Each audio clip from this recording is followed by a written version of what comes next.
Breaking news ఇస్తున్నాం. తెలంగాణ హైకోర్టులో సినీ నటుడు మోహన్ బాబుకు చుక్కెదురైంది. మోహన్ బాబు ముందస్తు బెయిల్ పిటిషన్ ను కోర్టు కొట్టివేసింది.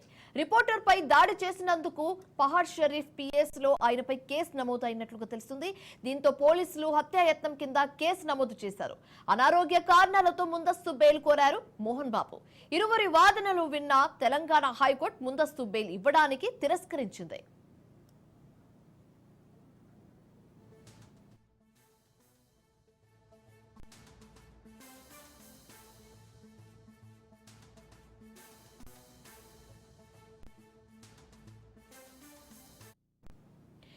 తెలంగాణ హైకోర్టులో సినీ నటుడు మోహన్ బాబుకు చుక్కెదురైంది.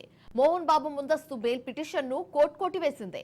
రిపోర్టర్ పై దాడి చేసినందుకు పహాడ్ షరీఫ్ పిఎస్ లో ఆయనపై కేసు నమోదైంది. దీంతో పోలీసులు హత్యాయత్నం కింద కేసు నమోదు చేశారు. అనారోగ్య కారణాలతో ముందస్తు బెయిల్ కోరారు మోహన్ బాబు. ఇరువురి వాదనలు విన్న తెలంగాణ హైకోర్టు ముందస్తు బెయిల్ ఇవ్వడానికి తిరస్కరించింది.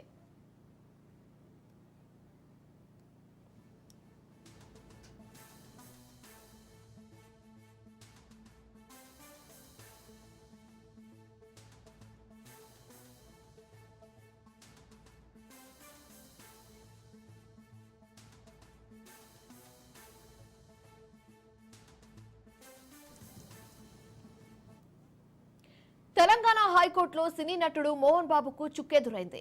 మోహన్ బాబు ముందస్తు బెయిల్ పిటిషన్ ను కోర్టు కొట్టివేసింది. రిపోర్టర్ పై దాడి చేసినందుకు పహాడ్ షరీఫ్ పిఎస్ లో ఆయనపై కేసు నమోదైంది.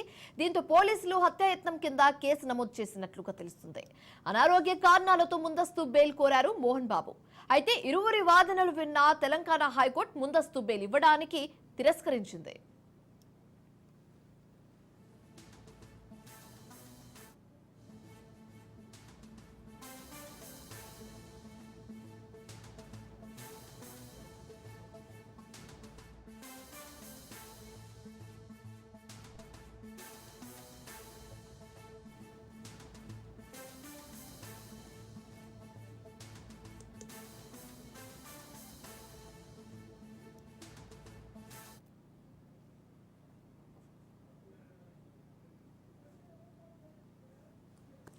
ఇక ఇదే అంశానికి సంబంధించి తాజా సమాచారం మా ప్రతినిధి రత్నకుమార్ ఫోన్ ద్వారా అందిస్తారు.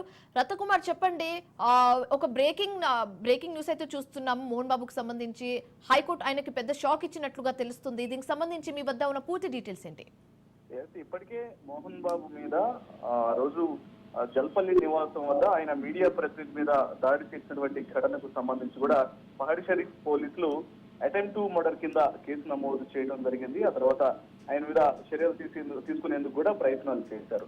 అయితే ఎప్పుడైతే రాచకొండ సిపి ఆయన్ను విచారణకు హాజరు కావాలి అని నోటీసులు ఇవ్వడం జరిగిందో, ఆ నోటీసులు ఇచ్చినటువంటి సందర్భంలోనే ఆయనకు విచారణ నుంచి మినహాయించాలి అంటూ కూడా తను హైకోర్టు మెట్లెక్కడం జరిగింది.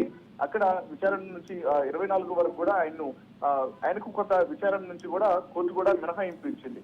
సో విచారణ నుంచి తప్పించుకోవడం జరిగింది. ఇక ఎప్పుడైతే అటెంప్ట్ టు మర్డర్ కింద కేసు అనేది నమోదైందో, ఇక తను అరెస్టు కాబడుతున్నటువంటి విషయాన్ని తెలుసుకున్నటువంటి మోహన్ బాబు ఆ కోర్టు మెట్లెక్కారు.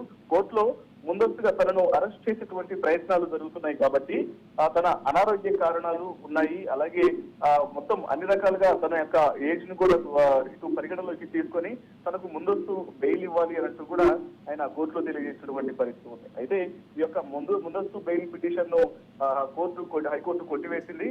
ఖచ్చితంగా పోలీసుల యొక్క విచారణకు కావచ్చు, లేకపోతే తదుపరి ఇన్వెస్టిగేషన్ కు ఆయనకు సహకరించాలంటూ కూడా కోర్టు తెలియజేసినటువంటి పరిస్థితిలో ఇది మోహన్ బాబుకు షాకింగ్ గానే చెప్పాలి.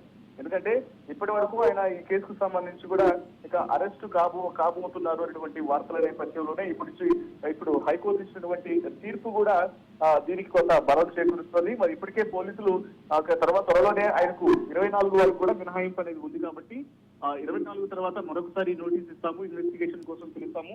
అవసరమైతే ఖచ్చితంగా ఆయన యొక్క నేరారోపణ అనేది పూర్తిగా రుజువైనటువంటి సందర్భంలోనే ఇమీడియట్ గా అరెస్ట్ చేసేటువంటి అవకాశాలు ఉంటాయంటూ కూడా ఇప్పటికే సిపి సుధీర్ బాబు చాలా స్పష్టంగా తెలియజేసినటువంటి పరిస్థితుల్లో ఇప్పుడు హైకోర్టు యొక్క ముందస్తు బెయిల్ ను కూడా కొట్టివేయడం కొంత షాకింగ్ అనే చెప్పాలి మోహన్ బాబు కుటుంబానికి. రైట్ రత్నకుమార్, అయితే మోహన్ బాబు దీనికి ఎలా స్పందించబోతున్నారు? నెక్స్ట్ యాక్షన్ ఏంటి? విచారణకు ఇంకా హాజరు అవ్వాల్సిందేనా? దీనికి సంబంధించి డీటెయిల్స్ ఏంటి? ఖచ్చితంగా తదుపరి ఇప్పుడు బెయిల్ పిటిషన్ ముందస్తు బెయిల్ పిటిషన్ కొట్టివేశారు కాబట్టి ఆయన పోలీసులకు విచారణకు సహకరించాల్సినటువంటి అవసరం అయితే ఉంటుంది.